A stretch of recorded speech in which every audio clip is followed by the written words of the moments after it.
लोगों को भगवान पर विश्वास है? फिर से कंफर्म कराओ। अब ये बताओ, आप में से कितने लोगों के जीवन में चिंता और टेंशन है? जिनके जीवन में टेंशन है, चिंता है, डिप्रेशन है, वो हाथ उठाएं। आज दूर ना कर दिया तो फिर बताना। आज जिनके टेंशन चिंता है हाथ उठाओ फटाफट। जिनके चिंता और टेंशन है, आज के आज मिटाऊंगा आपकी चिंता और टेंशन। हाथ उठा के पहले बताओ, हाथ उठा लो फास्ट। चिंता टेंशन वाले लोग उठा लिए, चलो अब नीचे करो। आज आपकी चिंता मिटा के रहूंगा, आज आपकी टेंशन मिटेगी। देखो, चिंता मिटने की बात कही, संतों का दर्शन हो गया। तो आज हम आप में से कितनों की चिंता दूर कर दें? कौन कौन चाहता है कि हम आपकी चिंता दूर कर दें? चलो कंफर्म, आज करके ही जाएंगे। अब एक काम करो, आप लोग अपना जरा ऐसे मुंह फुलाओ, ऐसे मुंह फुलाओ फास्ट। मैया फुलाओ मेरी मां। अब ठहाका लगाओ सब लोग लगाओ। अब ये बताओ कि क्या मुंह और ठहाका, मुंह फूलना और ठहाका लगना, क्या ये दोनों काम एक साथ हो सकते हैं? जोर से। क्या मुंह फूलना, ऐसे मुंह भी फूल जाए और ठहाका भी लग जाए, कि दोनों काम एक साथ हो सकते हैं? नहीं। तो फिर आपने अभी क्या बताया? हम भगवान पर विश्वास करते हैं, और फिर आपने कहा हमें चिंता है। अरे जिन्हें विश्वास है उन्हें चिंता किस बात की, और जिन्हें चिंता है तो विश्वास कैसा? आप गलत बोल रहे हैं। या तो आपको चिंता है या तो आपको विश्वास है, दोनों नहीं हो सकता। जैसे मुंह फुलाना और ठहाका लगाना दोनों एक साथ नहीं हो सकता, वैसे चिंता और विश्वास एक साथ नहीं हो सकता। अब ये बताओ कि आपको भगवान पर विश्वास है या चिंता? जोर से एक बात बताएं मेरी मां। आप कहती हो, आप भैया कहते हो हमें चिंता है। अरे भैया, तुम चिंता क्यों करते हो? तुम भगवान का चिंतन करो सही, तुम उनका चिंतन करो तो सही, वो करेंगे तुम्हारी चिंता। तुम क्यों करते हो? सुदामा को कोई चिंता थी क्या? जोर से। सुदामा तो केवल कृष्ण का चिंतन करते थे। सुदामा तो केवल कृष्ण का चिंतन करते थे। सुदामा चिंतन करने की जिम्मेदारी तुम्हारी है। तुम कृष्ण का चिंतन करो। अब कृष्ण की जिम्मेदारी है कि वो तुम्हारी चिंता करेंगे, तुम खुद क्यों करते हो? आप लोग उनका चिंतन करो, वो आपकी चिंता करेंगे। आप कहते हो भगवान पर विश्वास है, आप कहते हैं हमें भगवान पर विश्वास है, और कहते हो चिंता है। ना मेरी मां, जब विश्वास कर लिया तो तेरी मेरी बिगड़ी बनाना तेरा काम है, तेरी चौखट पे आना मेरा काम है, मेरी बिगड़ी बनाना तेरा काम है। प्रभु मैं तो आपका हो गया। जैसे छोटा सा बच्चा कोई चिंता नहीं करता, उसकी चिंता उसकी मां करती है, ऐसे भक्त बनकर शरण में चले जाओ भगवान की। भगवान चिंता करेंगे, आप निश्चिंत रहना। तो आज से चिंता नहीं करेंगे, क्या करेंगे? जोर से, भगवान का चिंतन। और आपके चिंता करने से कुछ ना होगा, विश्वास करो।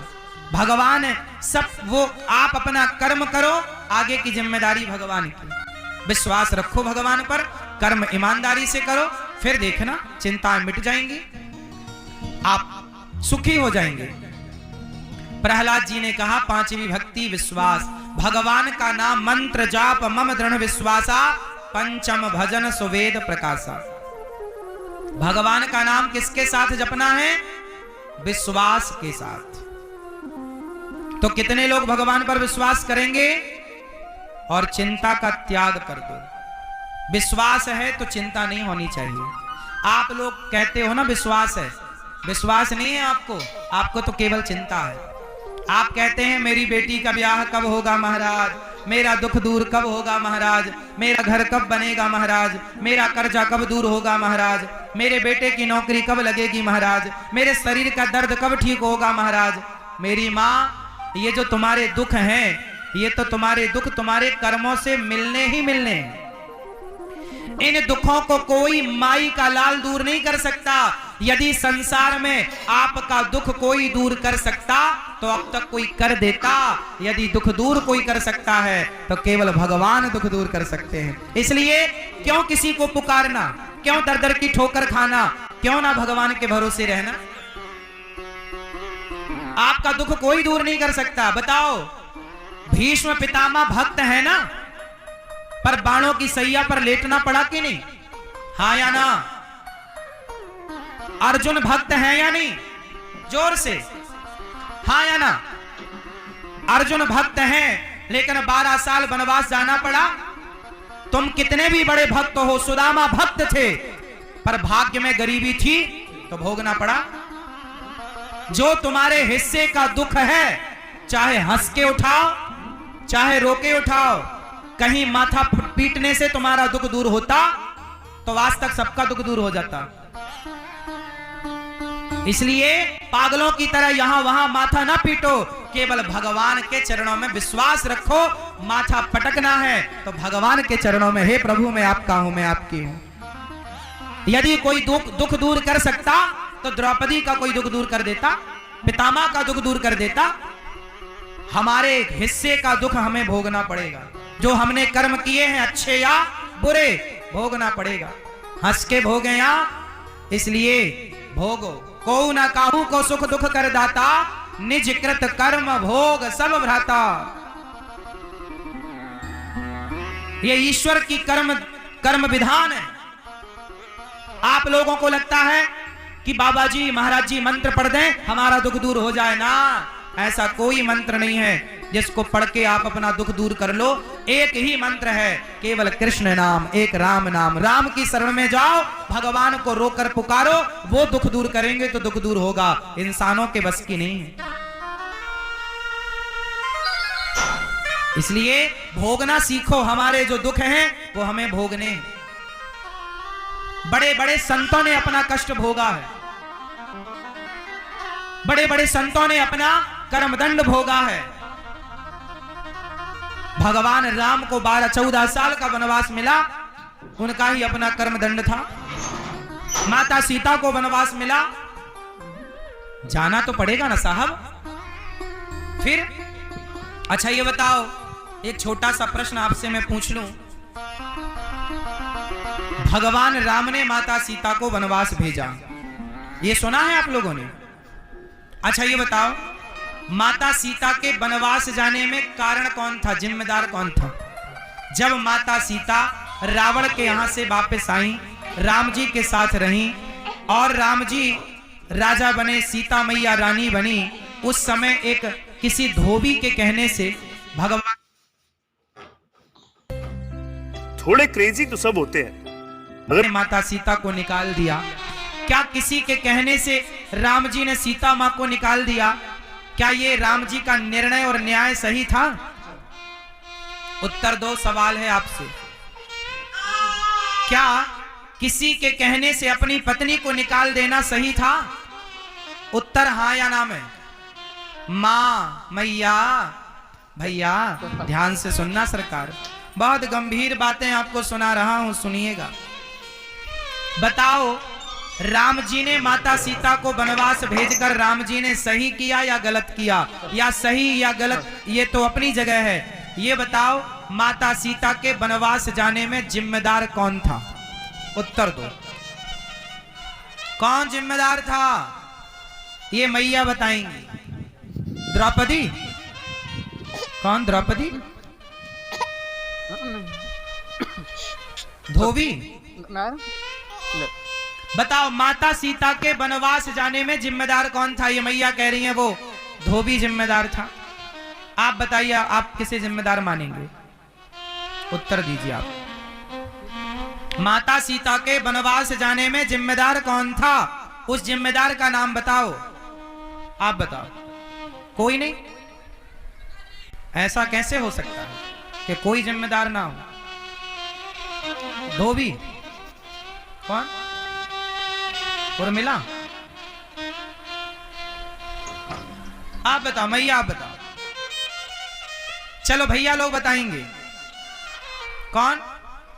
माता सीता, ये मैया बताएंगी। इस तरफ की मैया बताओ। मैया टाटा, बताओ मेरी माँ। कौन जिम्मेदार था? राम जी। इस तरफ एक भैया बोल रहे हैं राम जी। आज थोड़ा इस पर विचार कर लें। आज मैं जिम्मेदार को लाकर आपके सामने खड़ा कर दूं? कर दूं?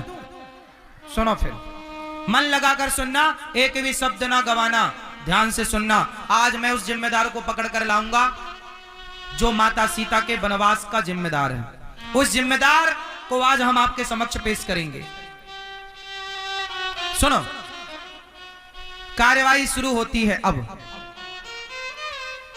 इसको समझने के लिए हमें अतीत में जाना पड़ेगा, पुराना समय याद करना पड़ेगा। चलो वाल्मीकि रामायण से शुरू करते हैं। जब माता सीता गर्भवती हुई, ध्यान से सुनना, एक एक अक्षर, एक एक शब्द। फिर मैं आखिरी में पूछूंगा कि जिम्मेदार कौन, आप लोग पकड़ के लाना उस जिम्मेदार को। हाँ, मैं बता दूंगा पूरी कहानी, लाना आपको है। सुनो, जब भगवान राम राजा थे, सिया जी रानी थी, जब माता गर्भवती हुई, ये उन दिनों की बात है जब माता सीता अयोध्या में राजमहलों में रहती हुई गर्भवती हो गई। तब भगवान राम को माता सीता ने कहा कि प्रभु आप पिता बनने वाले हैं, आपको मैं खुशखबरी देना चाहती हूँ। सीता मैया ने जब कहा कि राम आप पिता बनने वाले हैं, राम जी खुशी से नाचने लगे। आपने बहुत अच्छी सूचना दी। सीते बताओ मैं तुम्हें क्या दूं? रघुकुल रीति सदा चली आई, आज जो मांगोगी आज तुम्हारा राम तुम्हें देगा। माता सीता ने कहा राम यदि आप मुझे देना चाहते हैं, जब सीता माँ गर्भवती थी तो उन्होंने राम जी से मांगा। क्या मांगा? राम जी ने कहा कुछ मांग लो। सीता माँ ने मांगा कि जब आप देना ही चाहते हैं तो आप मुझे वनवास दे दीजिए। सीता मैया ने मांगा। क्यों? सीता मैया ने कहा कि मेरे जो बच्चे हैं यदि वो संतों की कुटिया में जन्म लेंगे तो संतों के संस्कार बच्चों पर आएंगे, इसलिए मैं संतों के आश्रमों में अपने बच्चे को जन्म देना चाहती हूं, ये राजमहलों में जन्म नहीं देना चाहती। ये बात किसने कही थी? माता सीता ने। कहां लिखी है ये बात? वाल्मीकि रामायण में ये बात लिखी है। माता सीता ने खुद कहा राम जी से कि मुझे संतों के आश्रमों में अपने पुत्र को जन्म देना, ताकि हमारे बच्चे के संस्कार कैसे हों? संतों जैसे। ये माता सीता ने। अब दूसरी बात पर आते हैं। जब राम जी ने माता सीता से सुना कि वनवास मांग रही है माता सीता, तो राम जी चुप कर गए, कुछ नहीं बोला। कुछ दिन बाद एक आवाज सुनाई पड़ी। एक धोबी की पत्नी अयोध्या में काम करने आती थी। रात्रि को वो एक केवट के यहाँ पर रात्रि को रुक गई, क्योंकि केवट नाव से पार नहीं लगा सकता था, पानी गिर रहा था। सवेरे जब धोबी की पत्नी गई तो धोबी भाई ने कहा कहाँ थी रात भर? बोली पानी गिरने लगा, नाव रात को चल नहीं सकती थी तो मैं कुटिया पर रुक गई, केवट भैया की कुटिया पर, उनकी पत्नी के संग में थी। धोबी बोला मैं कोई राम थोड़ी हूं जो पराये पुरुष के पास पत्नी रहे और उसे स्वीकार कर ले, मैं तुम्हें स्वीकार नहीं करूंगा। लो भैया, राम पर ये उंगली उठनी स्टार्ट हो गई। ये बात जब माता सीता और राम जी तक आई तो राम जी ने कुछ निर्णय लिया। सारी अयोध्या में एक आवाज थी कि सीता मैया रावण के पास रहकर आई हैं, ये अयोध्या की महारानी बनने के लायक नहीं है। लोगों ने कहा क्या इन्होंने परीक्षा दी, अग्नि परीक्षा दी? लोगों ने बताया कि लंका से आते समय दी थी। लोगों ने कहा हमने थोड़ी देखी थी। अब लो भैया, अब राम जी धर्म संकट में आ गए। राम जी केवल सीता मां के पति नहीं थे, राम जी अयोध्या के राजा थे। और आपसे एक सवाल पूछूंगा, धर्म क्या है? प्रजा की बात मानना या परिवार की बात मानना? जोर से। राजा का धर्म है प्रजा की बात मानना। तो राम जी ने प्रजा की बात मानी और सीता मां को कहा कि आपने तो बोला ही था कि मुझे वनवास जाना है, तो आपका भी काम हो जाएगा, आपका भी वचन पूरा हो जाएगा और प्रजा की भी संतुष्टि हो जाएगी। सीता वही करो जिससे प्रजा का हित हो। तब सीता मां ने स्वयं ने निर्णय लिया और राम जी ने कोई वनवास में छोड़ा नहीं था, प्रॉपरली लेकर लक्ष्मण जी गए और प्रॉपर श्री वाल्मीकि जी के आश्रम में छोड़कर आए। और ये वाल्मीकि जी के आश्रम में सीता मैया 14 वर्ष के वनवास के दौरान भी रह चुकी थी। वहां का अनुभव था माता सीता को। तो ये माता सीता का वनवास, इसमें राम जी क्या जिम्मेदार हैं? राम जी की प्रजा कह रही है, तो राजा का धर्म है प्रजा की बात सुनना, और राम जी ने वही किया। अब जो सबसे गहरा कारण है, ये कारण तो आप सब जानते ही थे जो मैंने बताए, आपसे ये कोई छिपा नहीं था, मैंने कोई नई बात नहीं बताई। अब मैं वो बताने जा रहा हूं जो शायद आप में से कुछ लोग ही जानते हैं। आज मैं चाहूंगा कि भिंड के सारे लोग वो बात जाने, वो रहस्य जाने जो रहस्य जानने योग्य है। अब वो रहस्य मैं आपको बता रहा हूं जो आपको जान लेना चाहिए। माता सीता के वनवास का जो सबसे ठोस कारण था, वो सबसे ठोस कारण मैं देने जा रहा हूं, ध्यान से सुनिएगा। आप सब जानते हैं कि जब रावण मरा, जब रावण मरा तो राम जी से मिलने लंका में दशरथ जी आए थे। ये बात कितने लोग जानते हैं? रामचरितमानस में ये बात लिखी है, स्पष्ट लिखी कि जब रावण मरा तो अयोध्यापति श्री दशरथ जी स्वर्ग से राम जी से मिलने आए और राम जी से कहा, राम मैं तुम्हारी मर्यादा और तुम्हारे धर्म से प्रसन्न हुआ, कुछ मांग लो बेटा। राम जी ने कहा, मैं कुछ नहीं चाहता, पिताजी आप कहो तो मैं आपको जीवित कर सकता हूं। दशरथ जी बोले, मैं जीवन नहीं लेना चाहता बेटा, अब मैं तुझे राजा बनता हुआ देखना चाहता हूं, लेकिन एक छोटा सा मेरा काम कर देना मेरे राम। क्या काम पिताजी? दशरथ जी ने कहा, मेरी अभी 2000 साल उम्र बाकी है। दशरथ जी कोई अपनी मृत्यु से थोड़ी मरे थे, वो तो राम के वियोग में मरे थे। अभी दशरथ जी की उम्र कितनी बाकी थी? जोर से 2000 वर्ष। तो दशरथ जी ने राम जी से कहा, हे रघुनंदन मेरी 2000 साल उम्र तुम ले लो। और तब से कहावत चालू हो गई कि मेरी उम्र तुम्हें लग जाए। आप जिससे अत्यधिक प्रेम करते हो, आप उससे क्या कहते हो कि मेरी उम्र तुम्हें लग जाए। सबसे पहले किसने किसको अपनी उम्र दी? तो दशरथ जी ने अपनी 2000 साल की उम्र राम जी को दी। सबसे पहले दशरथ जी ने उम्र दी। अब दशरथ जी चले गए। चलो बताओ, राम जी इस धरती पर कितने साल उन्होंने राज्य किया? राम जी का शासन काल, कार्यकाल कितने वर्षों का था? जोर से नहीं जानते हो? इतनी सी बात। भगवान राम ने इस धरती पर 11,000 वर्षों तक राज्य किया। एक प्रमाण ये है, और दूसरा प्रमाण भागवत जी में लिखा है, राम जी ने 13,000 वर्षों तक राज्य किया। अब आप कंफ्यूज हो जाएंगे अभी कि 11 सही है कि 13, दोनों सही। मैं दोनों को सिद्ध करके बताता हूं, यही तो आपको समझाना था। सुनो, राम जी का कार्यकाल तो था 11,000 साल का, लेकिन पिता ने उम्र दे दी कितने साल? 2000। तो 11 और 2 13। तो राम जी ने 11,000 वर्ष तक तो अपना कार्यकाल किया, और जो 2000 वर्ष का राज्य था वो पिता का कार्यकाल पूरा किया, वो अपना नहीं था। इसलिए राम जी ने माता सीता को वनवास कब भेजा? जब राम जी सीता मैया के साथ 11,000 वर्षों तक तो साथ रहे। कितने साल साथ में रहे? 11,000 वर्षों। जब 11,000 वर्ष पूरे हो गए, तब राम जी को लगा अब तो पिता की आयु स्टार्ट हो गई, और पिता की आयु यदि चालू हो गई, पिता की उम्र चालू हो गई, पिता की सत्ता चालू हो गई, तो पिता की उम्र से राम जी अपनी पत्नी का स्पर्श करते तो मर्यादा बिगड़ जाती। बताओ बिगड़ती कि नहीं?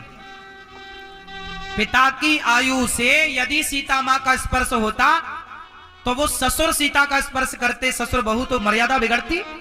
इसलिए राम जी ने कहा कि अब पिता की आयु चल रही है सीते, अब मुझे पिता की आयु में रहना है, इसलिए आपका वनवास, इसलिए सीता मां को वनवास, क्योंकि वो पिता की आयु थी। और रही राम जी की बात, यदि राम जी को माता सीता पर कोई संदेह होता तो रावण के यहां जिस दिन आई थी माता सीता, उसी दिन राम जी त्याग देते। यदि राम जी को सीता मैया पर कोई डाउट होता तो राम जी उसी दिन त्याग देते जिस दिन रावण के यहां से आई हैं। क्या राम जी को सीता माता पर कोई संदेह था? तो फिर उसी दिन त्यागते ना, फिर इतने दिन साथ में क्यों रहे? इसका मतलब राम जी को सीता पर कोई माता सीता पर कोई संदेह? ये तो समाज है साहब। इसलिए आप लोग कहते हो ना लोग क्या कहेंगे, कहने वालों ने तो माता सीता को भी कहा, इसलिए परवाह ना किया करो कि लोग क्या कहेंगे। लोग तो कहने ही बैठे हैं, आप तो अच्छा काम करते रहो, लोग कहने ही बैठे हैं। लोगों ने तो माता सीता को भी कहा है, कहने वालों ने तो माता सीता को भी नहीं छोड़ा। एक छोटा सवाल करूंगा यहां मैं आपसे, एक बात बताओ कि रावण ने जिन सीता मां को चुराया वो सीता मां कौन थी? क्या असली सीता मां को चुराया या छाया सीता को चुराया? रावण ने सीता मां को चुराया, तो असली सीता मां को चुराया कि छाया सीता को चुराया? आप बताओ। असली? सब बोलो। क्या असली सीता को रावण ने चुराया था? तो बताओ उस समय असली सीता मां कहां थी? अग्नि में वास कर रही थी। और वो जो छाया सीता थी वो कौन थी? वो माता वेदवती थी। मैया कौन थी वो? जोर से। वो माता वेदवती थी। असली सीता अग्नि में वास कर रही थी। रामचरितमानस में लिखा है सब कि मैं निशाचरों का जब तक नाश करूंगा तुम अग्नि में वास करो, माता सीता। तो रावण ने जो सीता चुराई वो नकली छाया सीता, वो माता वेदवती थी। एक बार वेदवती कौन है? ये ब्रह्मा जी की पुत्री है वेदवती। ये तपस्या में पाने के लिए रावण चला गया, इनकी तपस्या बिगाड़ी, इन्होंने श्राप दे दिया, तूने मेरी तपस्या बिगाड़ी है, मेरे कारण तेरा सर्वनाश होगा। वही सीता बनकर आई, राम को पति के रूप में चाहती थी और रावण का उन्हीं के कारण सर्वनाश हुआ।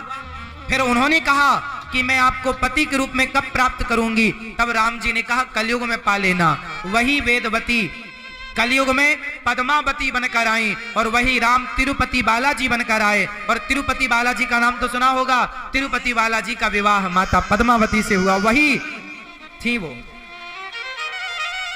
वो विवाह इस जन्म में यहां कलयुग में संपन्न हुआ, त्रेता वाला। तो रावण ने जो चुराया वो असली चुराया ही नहीं था, ये बात तो भगवान जानते थे, तो राम जी को थोड़ी संदेह था। इसलिए कुछ लोग संदेह करते हैं माता सीता और राम के इस प्रसंग पर, इसलिए हमने आपको क्लियर बताया। इसका एक और कारण